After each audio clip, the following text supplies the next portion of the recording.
ಇವಾಗ ಯಾರೆಲ್ಲ 35 ವರ್ಷ 40 ವರ್ಷದವ್ರು ಇದ್ದೀರಾ, ಒಂದ್ಸಲ ನಿಂತು ತಿರುಗಿ ನೋಡಿ.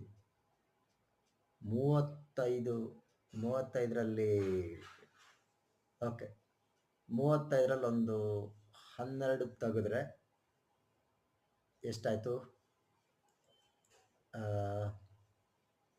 35ರಲ್ಲಿ 12 ತೆಗೆದ್ರೆ ಎಷ್ಟಾಯಿತು? 23.